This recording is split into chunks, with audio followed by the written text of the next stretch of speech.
Subscribe now and press the bell icon. Never miss an update. नमस्कार साथियों, स्वागत करता हूं सबका इस YouTube चैनल पर जिसका नाम है स्टडी विद पीएन लोधा। मित्रों, शिक्षा मनोविज्ञान का टेस्ट नंबर 13 आज आपके लिए लेकर आया हूं। 20 क्वेश्चन है। देखिए यहाँ पे बहुत ही शानदार क्वेश्चन मिलेंगे, बहुत ही शानदार। एक बार प्रश्नों को 4-5 प्रश्नों को करके देखना, उसके बाद देखना कि आगे वीडियो देखें या नहीं देखें, लेकिन एक बार 5 प्रश्नों को प्लीज़ करके देखें तो आपको बिल्कुल अच्छे क्वेश्चन यहाँ पर मिलने वाले हैं। बाकी हिंदी का एक टेस्ट अपलोड किया है 50 प्रश्नों का, दोनों लेवल के लिए देखिएगा। उसको भी 30 क्वेश्चन ग्रामर के हैं, 20 क्वेश्चन शिक्षण वीडियो के हैं। जरूर अटेंड करिएगा उसको भी साथियों। तो चलिए शुरू करते हैं मित्रों इस वीडियो को। आपके जो पहला क्वेश्चन आता है, पहला क्वेश्चन क्या है देखिएगा। प्रश्न नंबर 1 में, विकास के संबंध में निम्न में से कौन सा सार्थक तथ्य है। यहाँ पर ये नई शब्द थोड़ा गलत हो गया। मैंने प्रश्न लिखा था विकास के संबंध में निम्न में से कौन सा सार्थक तथ्य है, तो ये जो नहीं शब्द है ये मिस है साथियों। देखिएगा ये नहीं शब्द आपको नहीं देखना है, मैंने उसको यहाँ पर हालांकि मिटा भी दिया है। तो जो सार्थक तथ्य है विकास के संबंध में वो देखना है। पीडीएफ इसकी जो मिलेगी आपको उसमें ये नई शब्द में हटा दूंगा। यह पूर्वानुमान के अनुसार नहीं होता, यह आनुवंशिकी और वातावरण की अंतः क्रिया का परिणाम है। सभी व्यक्ति समान दर से विकास करते हैं और विकास विशिष्ट से सामान्य की ओर अग्रसर होता है। तो मित्रों सार्थक तथ्य की अगर हम बात करें तो यहाँ पर पूर्वानुमान के अनुसार बिल्कुल विकास का अनुमान लगाया जा सकता है, इसके संदर्भ में भविष्यवाणी की जा सकती है। तो ये सार्थक तथ्य नहीं है साथियों। आपको क्या देखना था, है सभी व्यक्ति समान दर से विकास करते हैं, बिल्कुल ये भी सार्थक तथ्य नहीं है। विकास विशिष्ट से सामान्य की ओर नहीं बल्कि सामान्य से विशिष्ट की ओर होता है साथियों, तो ये भी गलत है। मतलब दूसरा विकल्प सही है कि यह आनुवंशिकी और वातावरण की अंतः क्रिया का परिणाम है। ये तो सार्थक तथ्य है, बाकी पहला, तीसरा, चौथा सार्थक तथ्य नहीं है। चलिए नेक्स्ट प्रश्न नंबर 2, निम्न में से प्राथमिक सामाजिकरण का माध्यम है मीडिया, परिवार, विद्यालय, सरकार। तो साथियों प्राथमिक सामाजिकरण का माध्यम परिवार को माना जाएगा। किसको माना जाएगा?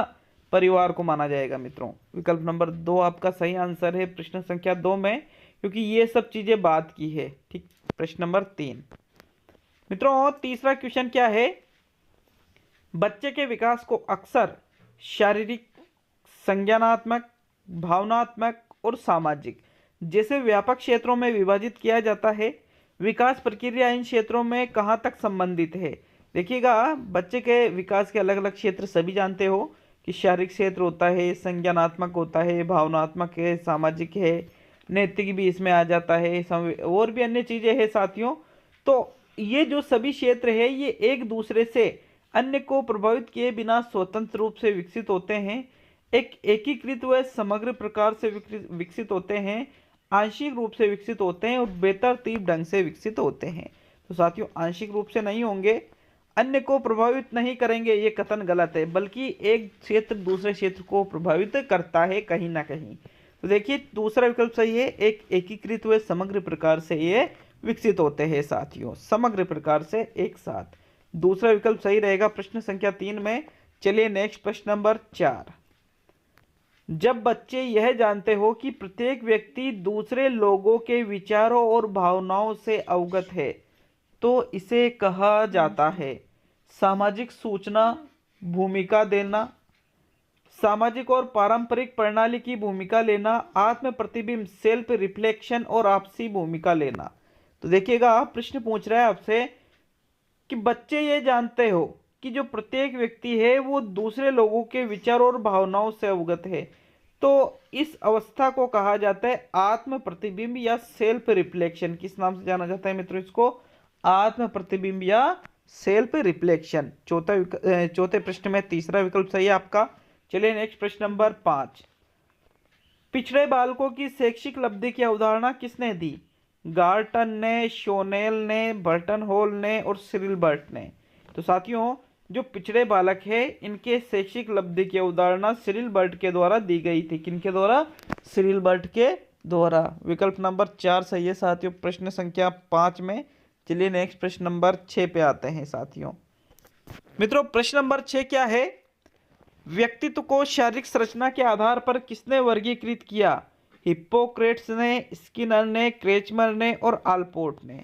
तो साथियों शारीरिक संरचना की अगर हम बात करें तो यहाँ पर देखो आलपोर्ट ने तो शील गुणों के आधार पर किया था साथियों। यहाँ पर राइट आंसर है क्रेचमर के द्वारा व्यक्तित्व को शारीरिक संरचना के आधार पर वर्गीकृत किया। जैसे क्रेचमर का नाम आता है, फ्रेंचनर का नाम आता है इनमें, जिन्होंने शारीरिक संरचना के आधार पर व्यक्तित्व का विभाजन किया था साथियों। तो तीसरा विकल्प सही है छठे क्वेश्चन में। प्रश्न नंबर 7, किस अहम रक्षा युक्ति के अंतर्गत व्यक्ति अपने स्वयं के गुण दूसरों पर थोपते हैं? प्रक्षेपण, दमन, युक्तिकरण, अस्वीकरण।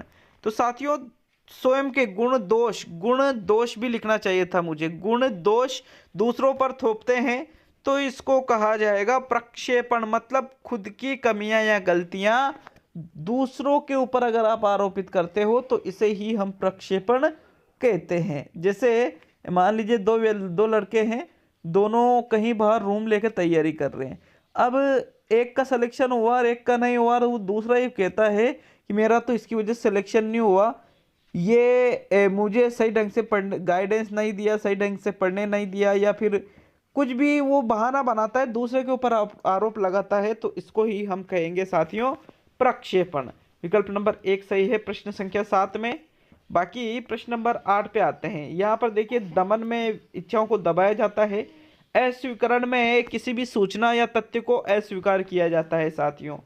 प्रश्न नंबर 8, अधिगमकर्ता वैयक्तिक विभिन्नताएं प्रदर्शित करते हैं, अतः शिक्षक को परीक्षाओं की संख्या बढ़ानी चाहिए, कठोर अनुशासन लागू करना चाहिए, विविध अधिगम अनुभव उपलब्ध कराने चाहिए और अधिगम की समान गति पर बल देना चाहिए। तो मित्रों जो अधिगम करता है ये वैयक्तिक भिन्नताएं तो प्रदर्शित करेंगे, तो क्या आप परीक्षाओं की संख्या बढ़ाओगे? नहीं मित्रों, कठोर अनुशासन लागू करना तो गलत हो गया, बल्कि आप विविध अधिगम अनुभव उपलब्ध कराओगे बच्चों के लिए, अलग अलग जो अनुभव है, ताकि बच्चे उस चीज को अच्छी तरह से सीख सके।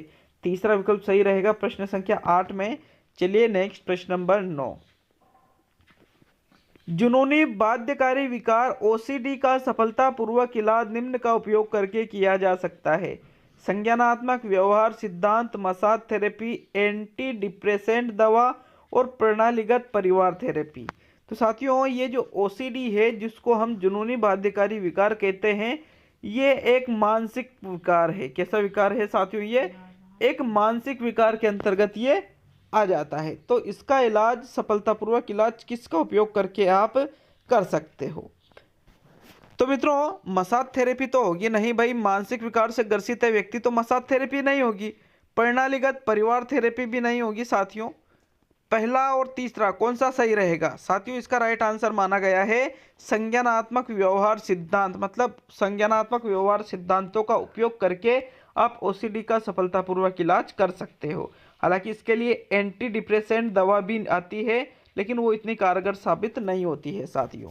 चलिए नेक्स्ट प्रश्न नंबर 10, मनस्ताप एवं मनोविद्लता प्रकार है सामाजिक विकार के, मानसिक विकार के, शारीरिक विकार के, भाषाई विकार के। तो मनस्ताप और मनोविद्लता, तो साथियों ये नाम सुना होगा एंसाइन जेक का, इन्होंने बताया है ये दोनों ही मानसिक विकार के प्रकार बताए इन्होंने साथियों। दूसरा विकल्प आपका सही है प्रश्न संख्या 10 में। चलिए नेक्स्ट आते हैं प्रश्न नंबर 11 पर। मित्रों 11वां क्वेश्चन क्या है? श्रवण बाधित बच्चों को पढ़ाने के लिए क्या प्रयुक्त की जाती है? ब्रेल लिपि, सांकेतिक भाषा, यंत्र और सभी। तो साथियों ब्रेल लिपि का प्रयोग तो जो बालक नेत्रहीन होते हैं, दृष्टिहीन होते हैं, उनके लिए करते हैं। तो फिर सभी वाला गलत, यंत्र भी नहीं बल्कि सांकेतिक भाषा का प्रयोग श्रवण बाधित बच्चों को पढ़ाने के लिए किया जाता है साथियों। विकल्प नंबर 2 सही है प्रश्न संख्या 11 में। चलिए नेक्स्ट प्रश्न नंबर 12 पे आते हैं। अधिगम है जो कुछ हम जानते हैं वह सब अधिगम है। व्यवहार, ज्ञान और कौशल पर तुलनात्मक स्थायी प्रभाव अधिगम है। प्रत्यक्ष रूप से अवलोकन और मापन योग्य है अधिगम, यह विशिष्ट आयु स्तर तक सीमित है अधिगम। तो साथियों अधिगम तो हमेशा चलता है, कोई विशिष्ट आयु तक नहीं होता है। प्रत्यक्ष रूप से आप इसका अवलोकन नहीं कर सकते हो, मापन योग्य ये नहीं होता है। ये जो कुछ हम जानते हैं क्या वही अधिगम है? नहीं साथियों, क्योंकि अधिगम व्यवहार, ज्ञान और कौशल पर जो स्थायी प्रभाव पड़ता है हम उसको कहते हैं अधिगम। विकल्प नंबर 2 सही है प्रश्न 12 में। नेक्स्ट प्रश्न नंबर 13, निम्न में से कौन सा एक आंतरिक अभिप्रेरणा का उदाहरण है? प्रशंसा, उपलब्धि की आवश्यकता, आकांक्षा स्तर और कोई नहीं। तो साथियों, आंतरिक अभिप्रेरणा जो जन्मजात होती है, जैसे भूख है, प्यास है, ये चीजें, नींद है, लेकिन प्रशंसा, उपलब्धि की आवश्यकता, आकांक्षा स्तर, ये चीजें तो क्या साथियों अर्जित है। क्या है ये? अर्जित। ये आंतरिक आप इसको नहीं कह सकते हो। तो चौथा विकल्प सही है, इनमें से कोई भी आंतरिक अभिप्रेरणा का उदाहरण नहीं है मित्रों। चलिए नेक्स्ट प्रश्न नंबर 14। मित्रों प्रश्न नंबर 14 है, एक बालक काली गाय, काला कुत्ता तथा काली वस्तुओं को देखकर डरने लगता है। इस प्रकार के अनुबंधन में निहित है अनुक्रिया अनुबंधन, उद्दीपक सामान्यीकरण, अनुक्रिया सामान्यीकरण, इनमें से कोई नहीं। तो मित्रों बालक क्या है? काली गाय को, काले कुत्ते को, काली वस्तुओं को, मतलब हर काली चीज को देखकर वो डर रहा है। मतलब वो किसी काली चीज से डरा हुआ था और उसको ऐसा लगा कि हर काली चीज डरावनी होती है। इसको हम कहेंगे उद्दीपक सामान्यीकरण। विकल्प नंबर 2 सही है साथियों प्रश्न संख्या 14 में। चलिए नेक्स्ट प्रश्न नंबर 15 पे आते हैं। निम्न में से किसने सामाजिक रचनावाद दर्शन पर अत्यधिक बल दिया? वाइगोत्स्की ने, जीन पियाजे ने, जॉन ड्यूवी ने और लॉरेंस कोहलबर्ग ने। तो सामाजिक रचनावाद पर सबसे ज्यादा बल वाइगोत्स्की के द्वारा दिया गया। किसके द्वारा दिया गया मित्रों? वाइगोत्स्की के द्वारा। विकल्प नंबर 1 सही रहेगा प्रश्न 15 में। चलिए बढ़ते हैं प्रश्न नंबर 16 पर। तो मित्रों प्रश्न नंबर 16 क्या है आपके? पूर्व अनुभव के आधार पर संवेदनाओं को अर्थ प्रदान करना कहलाता है। संवेदना, भाई संवेदना को संवेदना थोड़ी कहेंगे, अर्थ प्रदान कर रहे हो ना। कल्पना, अभिप्रेरणा, प्रत्यक्ष ज्ञान। तो साथियों जो आपके पूर्व अनुभव है उसके आधार पर जो संवेदना उसको आप अगर अर्थ प्रदान कर देते हो तो इसको कहा जाता है प्रत्यक्ष ज्ञान। जैसे मान लीजिए आप किसी वस्तु को देखते हो, आपको ऐसा महसूस होता है कि यहाँ पर कुछ है, और अगर आपने उसका अर्थ निकाल लिया, उसको देख लिया, तो मतलब उसका प्रत्यक्ष ज्ञान कर लिया। विकल्प नंबर 2 सही है प्रश्न 16 में। नेक्स्ट प्रश्न नंबर 17, एक बच्चे की कॉपी में लिखने में विपरीत छवियां, दर्पण छवि आदि जैसी गलतियां मिलती है। इस प्रकार का बच्चा लक्षण प्रदर्शित कर रहा है। अधिगम में असुविधा में, अधिगम में असमस्या का, अधिगम में अशक्तता का और अधिगम में कठिनाइयों का। तो साथियों बालक कॉपी में लिखने पर कैसी विपरीत छवियां, जैसे अनार वाला ऐसे लिखते हैं, अगर वो इस प्रकार से लिख रहा है तो ये विपरीत छवियां हैं। दर्पण छवि ऐसी गलती अगर कर रहा है तो मतलब वो अधिगम अशक्तता का उदाहरण है साथियों। तीसरा विकल्प आपका सही रहेगा प्रश्न संख्या 17 में। चलिए नेक्स्ट प्रश्न नंबर 18 पे आते हैं साथियों। देखिएगा प्रश्न नंबर 18 को, बुरी आदतों को सुधारा जा सकता है डांट डपट कर, दोषारोपण द्वारा, अनुबंधन द्वारा, इनमें से सभी। तो साथियों बुरी आदतों को कैसे सुधारा जा सकता है? अब डांट डपट कर तो सुधारेंगे नहीं, दोषारोपण दूसरों के ऊपर दोष देकर भी नहीं। तो साथियों अनुबंधन के द्वारा बुरी आदतों को सुधारा जा सकता है साथियों। आपका तीसरा विकल्प सही है प्रश्न 18 में।